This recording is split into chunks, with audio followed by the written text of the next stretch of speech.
আসসালামু আলাইকুম ওয়া রহমাতুল্লাহ। প্রিয় মুসলিম ভাই ও বোনেরা, আশা করি আপনারা সবাই ভালো আছেন। আল্লাহ তাআলার অশেষ রহমতে আমিও ভালো আছি।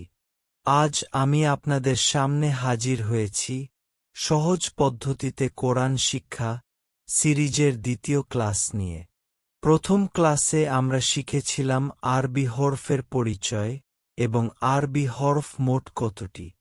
যারা এখনও প্রথম ক্লাসটি দেখেননি তারা অবশ্যই প্রথম ক্লাসটি দেখে নেবেন, কারণ প্রথম ক্লাস না দেখে সরাসরি দ্বিতীয় ক্লাস দেখলে ধাপে ধাপে বিষয়গুলো বুঝতে কিছুটা অসুবিধা হতে পারে। প্রথম ক্লাসটি দেখতে চাইলে আমার চ্যানেলের আইকনে ক্লিক করুন। সেখানে এই সিরিজের সব ক্লাস এবং অন্যান্য ভিডিও সহজেই পেয়ে যাবেন। আর যদি আপনি আমার চ্যানেলে নতুন হয়ে থাকেন তাহলে ভিডিওটি লাইক দিন, চ্যানেলটি সাবস্ক্রাইব করে নিন এবং বেল আইকনে ক্লিক করে রাখুন। তাহলে পরবর্তী ক্লাস ও গুরুত্বপূর্ণ ভিডিওগুলো সবার আগে আপনার কাছে পৌঁছে যাবে ইনশাআল্লাহ। তাহলে আর দেরি না করে চলুন আজকের পাঠ শুরু করি। আজকের দ্বিতীয় ক্লাসে আমরা শিখব আরবি বর্ণমালার ২৯টি হরফের মধ্যে কোনো হরফে নুক্তা রয়েছে।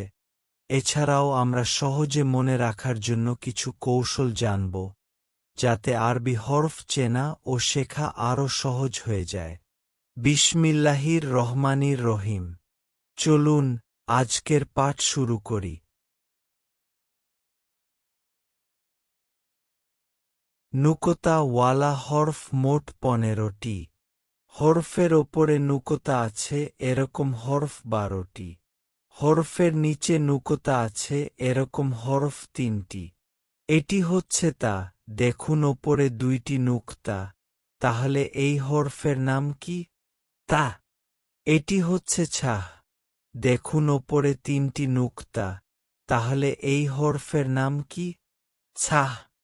এটি হচ্ছে খ, দেখুন ওপরে একটি নুকতা, তাহলে এই হরফের নাম কি?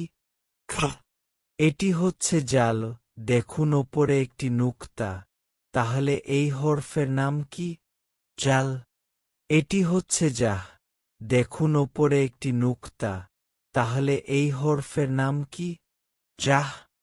এটি হচ্ছে শিন, দেখুন ওপরে ৩টি নুকতা, তাহলে এই হরফের নাম কি? শিন।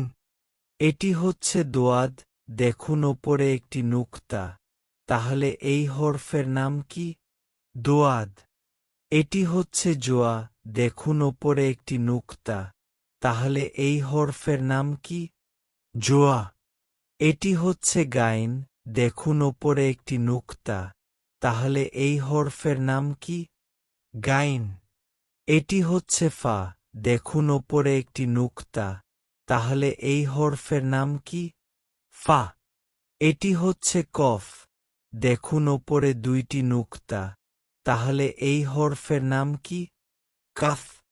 এটি হচ্ছে নুন, দেখুন ওপরে একটি নুকতা, তাহলে এই হরফের নাম কি? নুন। এটি হচ্ছে বা, দেখুন নিচে একটি নুকতা, তাহলে এই হরফের নাম কি? বা। এটি হচ্ছে জিম, দেখুন নিচে একটি নুকতা, তাহলে এই হরফের নাম কি? জিম। এটি হচ্ছে ইয়া, দেখুন নিচে ২টি নুকতা, তাহলে এই হরফের নাম কি? ইয়া। আলহামদুলিল্লাহ, আজ আমরা আরবি হরফের কোনো হরফের ওপরে নিচে নুকতা আছে তা শিখলাম। প্রিয় দর্শক, ভিডিওটি শুরু থেকে শেষ পর্যন্ত দেখার জন্য আপনাকে ধন্যবাদ। আশা করি আজকের ক্লাসটি আপনার উপকারে এসেছে। ভিডিওটি ভালো লাগলে অবশ্যই লাইক, কমেন্ট ও শেয়ার করে অন্যদের কাছেও পৌঁছে দিন, যাতে তারাও কোরআন শিক্ষা লাভ করতে পারে। আপনি যদি ফেসবুক থেকে ভিডিওটি দেখে থাকেন তাহলে আমাদের ফেসবুক পেজটি ফলো করে রাখুন। আর যদি ইউটিউব থেকে দেখে থাকেন তাহলে চ্যানেলটি সাবস্ক্রাইব করে বেল আইকনটি অন করে দিন, যাতে পরবর্তী ক্লাসগুলোর নোটিফিকেশন সবার আগে পেয়ে যান। ইনশাআল্লাহ আগামী ক্লাসে আমরা আরবি বর্ণমালার নুক্তাবিহীন হরফগুলোর পরিচয় ও সঠিক উচ্চারণ শিখব। তাই পরবর্তী ক্লাসটি দেখার জন্য অবশ্যই আমাদের চ্যানেল সাবস্ক্রাইব, পেজ ফলো করে রাখুন এবং আমাদের সাথেই থাকুন। আল্লাহ তাআলা আমাদের সবাইকে কোরআন সঠিকভাবে শিখে তা অনুযায়ী আমল করার তাওফিক দান করুন। আমিন। আসসালামু আলাইকুম ওয়া রাহমাতুল্লাহি ওয়া বারাকাতুহু।